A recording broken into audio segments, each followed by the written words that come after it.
அன்பு தமிழ் நெஞ்சங்களுக்கு ஆஸ்ட்ரோ தமிழ் மகளின் இனிய வணக்கங்கள். இன்றைய பதிவில் தனுசு ராசியில் பிறந்த நண்பர்களே, உங்களுடைய வாழ்க்கையில் நடக்க போகும் ஒரு 5 விஷயத்தில் அதிசயம், அதுவும் அக்டோபர் மாதத்துக்குள்ள நடக்கும் நிச்சயம். வாய்ப்பினை பயன்படுத்தினா உங்கள் வாழ்க்கையில் மாற்றம் என்பது நிச்சயம்ங்க. அதை பற்றி தான் இன்றைய பதிவில் பார்க்க போகிறோம். பதிவினை முழுமையாக பாருங்க. பதிவு பிடிச்சிருந்தா லைக் பண்ணி கமெண்ட் பண்ணி மற்ற நண்பர்கள் உறவினர்கள் பயன்பெற அவங்களுக்கும் ஷேர் பண்ண மறந்துடாதீங்க. இதுவரை நம்முடைய ஆஸ்ட்ரோ தமிழ் மகள் சேனலை சப்ஸ்கிரைப் பண்ணாத நண்பர்கள் சப்ஸ்கிரைப் பண்ணி கூடவே தெரிகிற பெல்லைக்கான கிளிக் பண்ணி ஆல் ஆப்ஷன்ஸும் செலக்ட் பண்ணி வச்சுக்கோங்க. ஏற்கனவே நம்முடைய ஆஸ்ட்ரோ தமிழ் மகள் சேனலில் தனுசு ராசியில் பிறந்த நண்பர்களுக்காக சனி பகவானுடைய வக்ரபேஷி பலன்கள் பதிவு செஞ்சுருக்கோம். பதிவினை பார்க்காதவங்க சேனலில் போய் பார்த்து தெரிஞ்சுக்கோங்க. டிஸ்கிரிப்ஷன்லேயும் லிங்க் கொடுத்துருக்கேன், தெரிஞ்சுக்கிடலாம். தனுசு ராசியில் பிறந்த நண்பர்களே, முதல்ல உங்களுடைய ராசி அதிபதியை பற்றி பார்த்துடலாம். ஏன்னா எந்த விதமான அதிர்ஷ்டமும் யோகமும் இருந்தாலும் அதை அனுபவிக்க ஒரு மனிதனுக்கு ஆயுளும் ஆரோக்கியமும் நல்ல மனநிலையும் இருக்கணுங்க. அதற்கு தருவது ஒவ்வொரு ராசிக்குமே அந்த ராசியினுடைய அதிபதி தாங்க. அப்படி பார்த்தாக்க உங்களுடைய ராசி அதிபதி குரு பகவான் 6ஆம் வீட்டில் ரிஷப ராசியில் இருக்காரு. எப்பேற்பட்ட எதிரியாக இருந்தாலும் சரி, கடனாக இருந்தாலும் சரி, நோயாக இருந்தாலும் சரி, அதனை தன்னுடைய கட்டுப்பாட்டில் வைத்திருக்கிறார் இந்த குரு பகவான். அக்டோபர் மாதம் 9ஆம் தேதிக்கு பிறகு குரு பகவான் வக்ரம் அடைகிறாருங்க. அப்போ இந்த குரு வக்ரத்திற்கு முன்பாக சில காரியத்தினை நீங்கள் செய்து வைத்துக்கொள்வது ரொம்பவே நல்லதுங்க.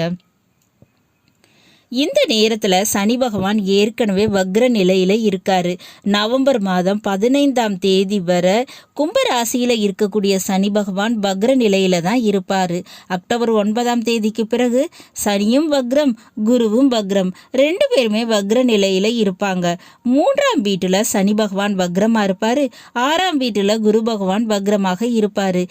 இந்த நிலையின் மூலமாக நிச்சயமாக பெரிய ஒரு அதிசயம் உங்கள் வாழ்க்கையில் நடக்க போகுதுங்க. குறிப்பாக வேலை விஷயத்தில் நிச்சயமாக மாற்றம்ங்கிறது உண்டுங்க. ஏற்றம்ங்கிறது உண்டு, நிச்சயமாக வெற்றி என்பதும் உண்டு. அது அரசு வேலையாக இருந்தாலும் சரி, தனியார் வேலையாக இருந்தாலும் சரி, நிச்சயமாக அதில் ஒரு முன்னேற்றம்ங்கிறது உங்களுக்கு கிடைக்கும். 2ஆவதாக பார்த்தோம்னா கடன் விஷயத்தில் வண்டி வாகன கடன், நிலத்தின் பேரில் ஏற்பட்ட கடன், வங்கி கடன், தங்க நகை கடன், வீட்டு மேலே வாங்கிய கடன் என எந்த கடனாக இருந்தாலும் சரி அந்த கடன் பிரச்சனை தீரும். 3ஆவதாக பிள்ளைகள் வழியில் ஏதே தொந்தரவு இருந்துச்சுன்னா, சிலருக்கு பிள்ளைகளே எதிரியாக பகையாக மாறி இருந்தால் கூட அந்த விஷயம் மாறி போகும். உங்கள் உடன் பிறந்தவங்க சகோதர சகோதரிகளே உங்களுக்கு எதிரியாக மாறி இருந்தாலும் அவர்களுடைய மனமும் மாறும், குணமும் மாறும். நிச்சயமாக பிரச்சனை தீரும். உறவே பகையாக இருந்த பலருக்கும் பிரச்சனை தீரப்போகுதுங்க. 4ஆவதாக பார்த்தோம்னா உடல் குறைபாடு, உடல் கோளாறு, உடல் நோய் பிரச்சனை இருந்துச்சுன்னா அது தீர்ந்து போகும். 5ஆவதாக நிச்சயமாக எந்த இடத்துல அவமானப்பட்டீங்களோ, எந்த இடத்துல தோல்வி கிடைச்சதோ, எந்த இடத்துல உங்கள் உரிமை நிராகரிக்கப்பட்டதோ அதே இடத்துல அதே களத்தில் மீண்டும் தலை நிமிர போறீங்க. ஜெயிக்கக்கூடிய ஒரு அமைப்பு ஏற்பட போகுது. நிச்சயமா அதுக்கு வாய்ப்பு கிடைக்கும், பயன்படுத்திக்கோங்க. இந்த விஷயங்கள்லாம் அதிசயமாக அக்டோபர் மாதத்துக்குள்ள உங்க வாழ்க்கையில நடக்க போகுதுங்க. அதுக்கு முன்னதாக 2 விஷயத்த நீங்க செய்ய வேண்டியது அவசியம்ங்க. எதிரி பிரச்சனை, கடன் பிரச்சனை, நோய் பிரச்சனை இவற்றை அளவோடு வச்சுக்கோங்க. புதிய கடன் வாங்காமலும் எதிரி பிரச்சனைகளை வீணாக வளர்த்து கொள்ளாமலும் இருக்கிறது நல்லது. உணவு விஷயத்தில் கட்டுப்பாடாக இருக்கிறது ரொம்பவே நல்லதுங்க.